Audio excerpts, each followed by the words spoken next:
Josué 10. Adonit-Sédec, roi de Jérusalem, apprit que Josué s'était emparé d'Aï et l'avait dévoué par interdit, qu'il avait traité Aï et son roi comme il avait traité Jéricho et son roi, et que les habitants de Gabaon avaient fait la paix avec Israël et étaient au milieu d'eux. Il eut alors une forte crainte, car Gabaon était une grande ville, comme une des villes royales, plus grande même qu'Aï, et tous ses hommes étaient vaillants.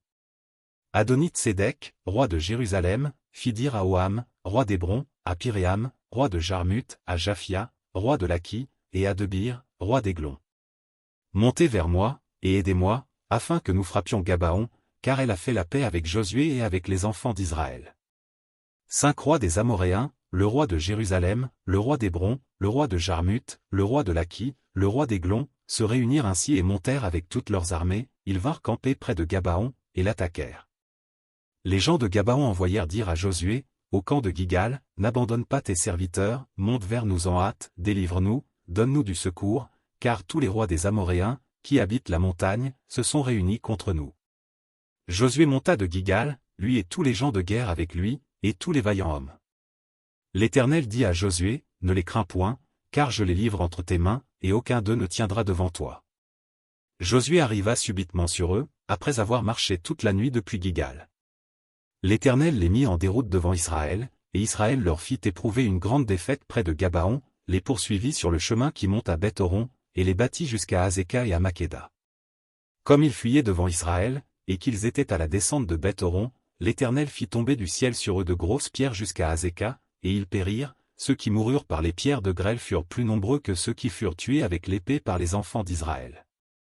Alors Josué parla à l'Éternel, le jour où l'Éternel livra les Amoréens aux enfants d'Israël, et il dit en présence d'Israël, Soleil, arrête-toi sur Gabaon, et toi, Lune, sur la vallée d'Ajalon. Et le soleil s'arrêta, et la lune suspendit sa course, jusqu'à ce que la nation eût tiré vengeance de ses ennemis. Cela n'est-il pas écrit dans le livre du juste? Le soleil s'arrêta au milieu du ciel, et ne se hâta point de se coucher, presque tout un jour. Il n'y a point eu de jour comme celui-là, ni avant ni après, où l'Éternel ait écouté la voix d'un homme, car l'Éternel combattait pour Israël.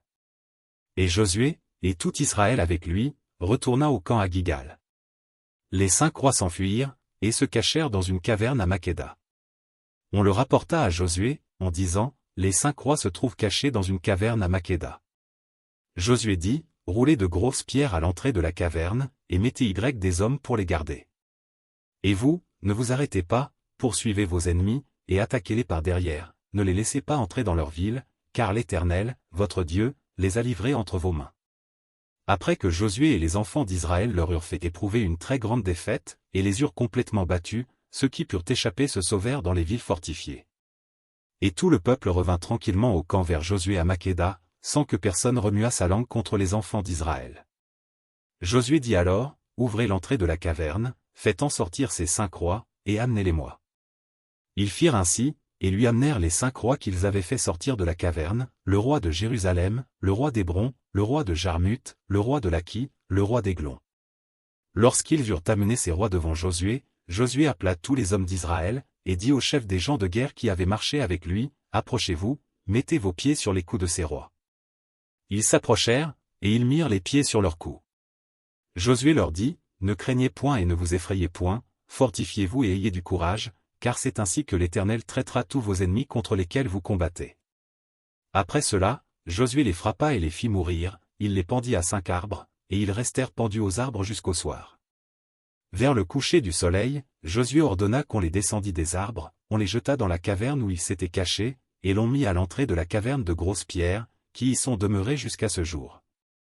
Josué prit Makéda le même jour, et la frappa du tranchant de l'épée, il dévoua par interdit le roi, la ville et tous ceux qui s'y trouvaient, il n'en laissa échapper aucun, et il traita le roi de Makéda comme il avait traité le roi de Jéricho. Josué, et tout Israël avec lui, passa de Makéda à Libna, et il attaqua Libna. L'Éternel la livra aussi, avec son roi, entre les mains d'Israël, et la frappa du tranchant de l'épée, elle et tous ceux qui s'y trouvaient, il n'en laissa échapper aucun, et il traita son roi comme il avait traité le roi de Jéricho. Josué, et tout Israël avec lui, passa de Libna à Laki, il campa devant elle, et il l'attaqua. L'Éternel livra Laki entre les mains d'Israël, qui la prit le second jour, et la frappa du tranchant de l'épée, elle et tous ceux qui s'y trouvaient, comme il avait traité Libna. Alors Oram, roi de Gézé, monta pour secourir Laki. Josué le battit, lui et son peuple, sans laisser échapper personne. Josué, et tout Israël avec lui, passa de Laki à Aiglon, ils campèrent devant elle, et ils l'attaquèrent. Ils la prirent le même jour, et la frappèrent du tranchant de l'épée, elle et tous ceux qui s'y trouvaient. Josué la dévoua par interdit le jour même, comme il avait traité Laki. Josué, et tout Israël avec lui, monta d'Aiglon à Hébron, et ils l'attaquèrent.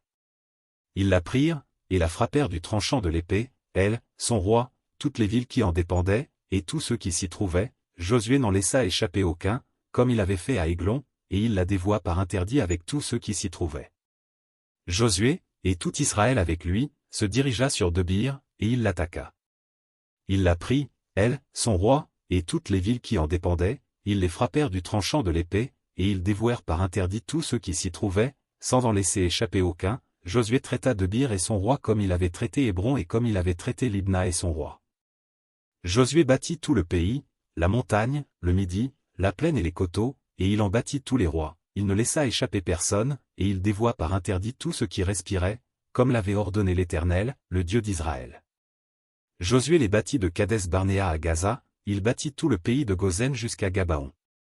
Josué prit en même temps tous ses rois et leurs pays, car l'Éternel, le Dieu d'Israël, combattait pour Israël. Et Josué, et tout Israël avec lui, retourna au camp à Gigal.